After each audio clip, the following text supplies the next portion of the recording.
Good morning. જય Shri Swaminarayan. English ગ્રામરમાં આજે આપણે ધ પ્રેઝન્ટ પરફેક્ટ ટેન્સ શીખીશું.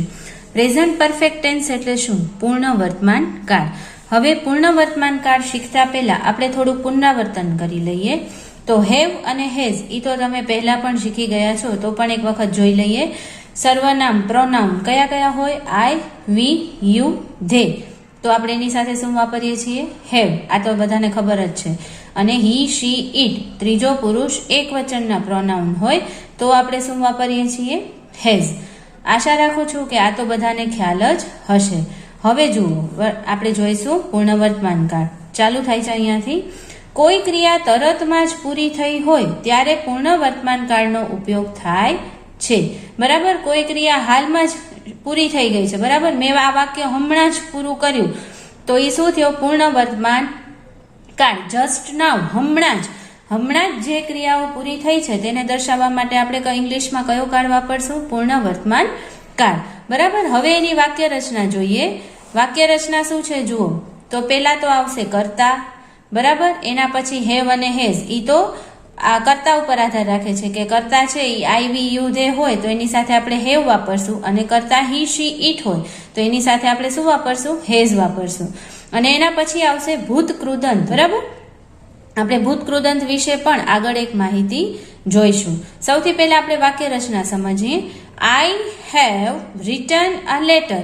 ક્રિયાપદનું એક રૂપ છે એટલે રાઇટ છે, બરાબર? તો એનું ભૂત કૃદંત શું થશે? રિટન. શું થશે? રિટન. અને આઈ છે માટે એની સાથે મેં શું વાપર્યું? હેવ. તો આઈ હેવ રિટન અ લેટર. બરાબર? એટલે મેં એક પત્ર લખ્યો છે. બરાબર? એના પછી જુઓ, she has drawn a picture. તો ક્રિયાપદ શું છે? ડ્રો. તો એનું ભૂત કૃદંત શું કર્યું? ડ્રોન. તો અહીંયા શું આવશે? Has drone. શું કામ? કે અહીંયા શી છે. શી એટલે ત્રીજો પુરુષ એક વચન, નારી જાતિ. બરાબર? એનું પ્રોનાઉન શું થશે? શી. તો એની સાથે આપણે હંમેશા શું વાપરીએ છીએ? હેઝ. તો શી હેઝ તો થઈ ગયું, બરાબર? પણ પછી ક્રિયાપદનું શું કરવાનું છે? ભૂત કૃદંત લખવાનું છે. તો she has drawn a picture એટલે તેણે એક ચિત્ર દોર્યું છે. મેં એક પત્ર લખ્યો છે એટલે કે લખી લીધો. હવે એ ક્રિયા શું થઈ ગઈ? પૂરી થઈ ગઈ, પણ હાલમાં જ પૂર્ણ થઈ છે. તો પૂર્ણ વર્તમાન કાળ. તેણે એક ચિત્ર દોર્યું છે તો એણે દોર્યું, બરાબર? ચિત્ર દોરી લીધું છે, પણ હાલ જસ્ટ હમણાં જ પૂરું થયું છે. બરાબર? તો એના માટે આપણે શું વાપરીએ છીએ? પૂર્ણ વર્તમાન કાળ વાપરીએ છીએ. હવે આપણે શીખીશું અહીંયા વર્બ ફોર્મ્સ. વર્બ ફોર્મ્સ એટલે ક્રિયાપદના રૂપો. બરાબર? તો ભૂત કૃદંત એટલે શું થશે? Past participle. બરાબર? પછી આપણે એનું શીખવાનું છે પાસ્ટ ટેન્સ એટલે કે ક્રિયાપદનું પાસ્ટ ટેન્સનું રૂપ. અને મૂળ રૂપ હોય ક્રિયાપદનું એને આપણે શું કહીએ છીએ? ઇન્ફિનિટિવ એટલે કે ક્રિયાપદનું મૂળ રૂપ. ક્લિયર છે આટલું? બરાબર? હવે જુઓ, ટુ બ્રિંગ. બરાબર? તો આપણે એનું ભૂતકાળ શું કરશું? બ્રિંગનું બ્રોટ. બરાબર? તો એનું પાસ્ટ પાર્ટિસિપલ શું થશે? બ્રોટ. શું કામ? કે આ અમુક શબ્દો એવા હોય છે કે ભૂતકાળના રૂપોના જેવા જ એના ભૂત કૃદંતના રૂપો થાય છે. તો ટુ બિલ્ડ તો એનું શું થશે? બિલ્ટ. તો એનું પાસ્ટ પાર્ટિસિપલ શું થશે? બિલ્ટ. પછી ટુ બાય તો બોટ. તો એનું ભૂત કૃદંત પણ શું થશે? બોટ. ક્લિયર? હવે જુઓ, ક્રિયાપદના મૂળ રૂપમાં આઈનો એ કરવાથી ભૂતકાળનું રૂપ બને અને આઈનો યુ કરવાથી ભૂત કૃદંત બને તેવા રૂપો. બરાબર? હવે એના નિયમો જુઓ.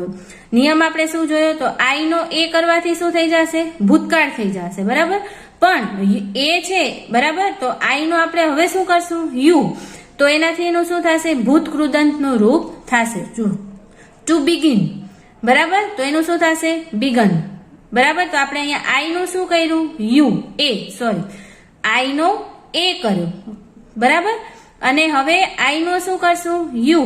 તો આ શું છે? મૂળ રૂપ, પછી પાસ્ટ ટેન્સનું રૂપ, અને અહીંયા આવશે ભૂત કૃદંત. બરાબર?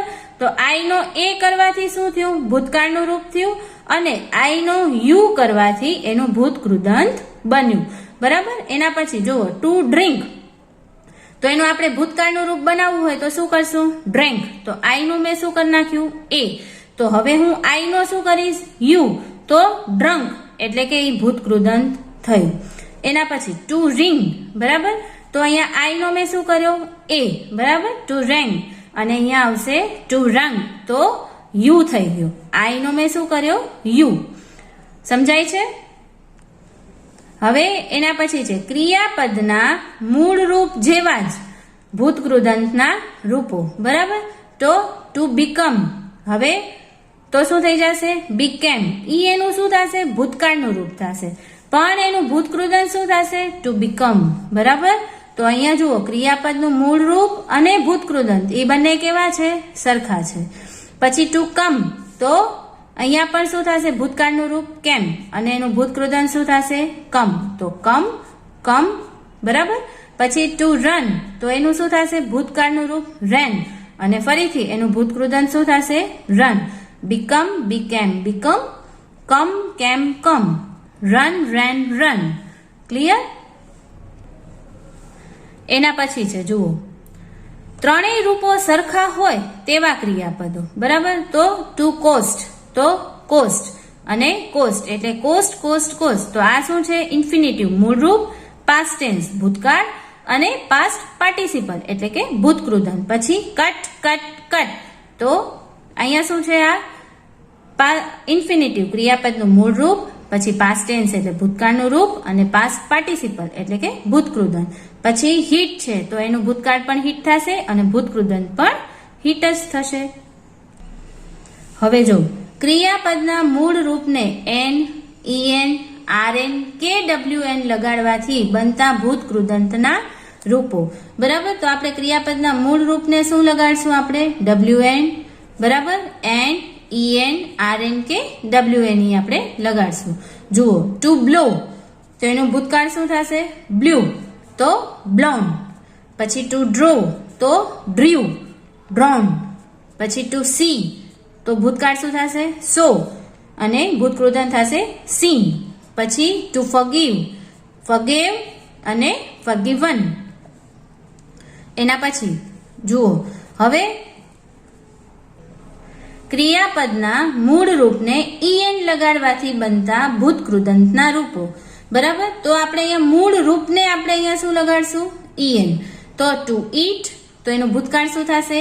એટ, તો ભૂતકૃદંત થશે એનું ઇટન. પછી ટુ ફોલ, તો ભૂતકાળનું રૂપ શું થશે? ફેલ, એનું ભૂતકૃદંત શું થશે? ફોન, ફોલન.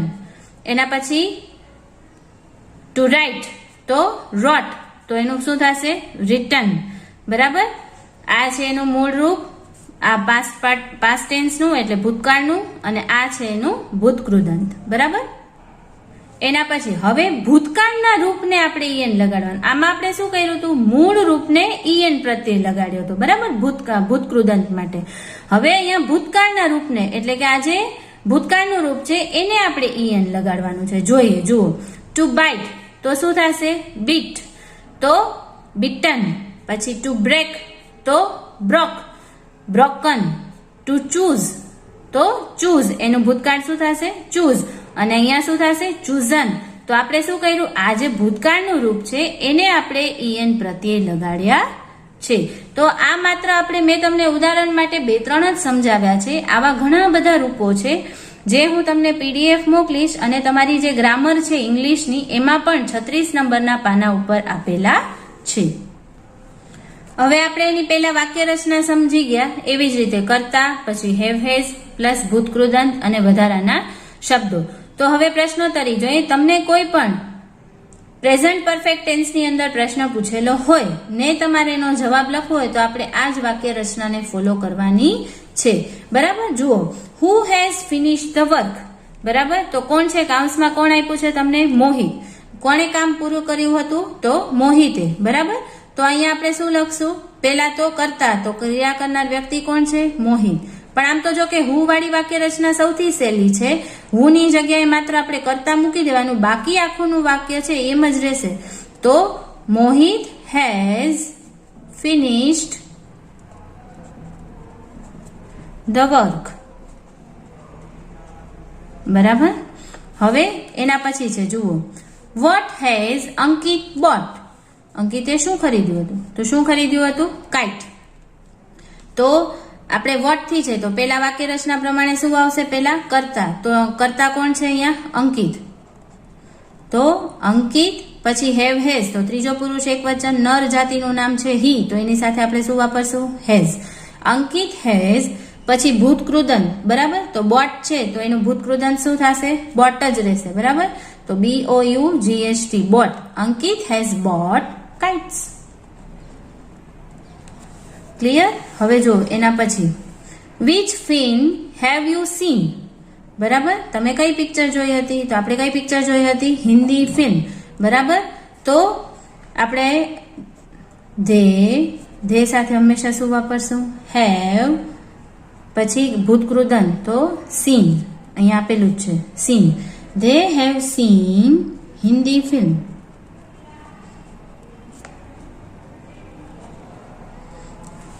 બરાબર? હવે જુઓ એના ટૂંકા ઉત્તર આપેલા છે. હેવ યુ સીન ગાંધી આશ્રમ, બરાબર? તો આપણે હેવ અને હેઝમાં તમે હકાર અને નકાર શીખી જ ગયા છો. તો યસ, હા હોય, હકારમાં હોય તો યસ. પછી યુ છે તો આપણે એનો જવાબ શેનાથી આપશું? આઈ થી. Yes I. આઈ સાથે આપણે શું વાપરીએ છીએ? હેવ. અને નકાર હોય તો નો, આઈ હેવન્ટ. બરાબર? હવે એના પછી જુઓ, has the dog beaten the child, તો હકારમાં જવાબ આપવો છે, બરાબર? તો યસ, ડોગ છે એ ત્રીજો પુરુષ એક વચન, નાન્યતર જાતિનું નામ છે, બરાબર? તો આપણે એની માટે પ્રોનાઉન કયું વાપરશું? ઇટ. તો ઇટ સાથે આપણે શું વાપરશું? હેઝ. Yes it has. અને જો નકાર હોય તો નો, ઇટ હેઝન્ટ. ક્લિયર? બરાબર?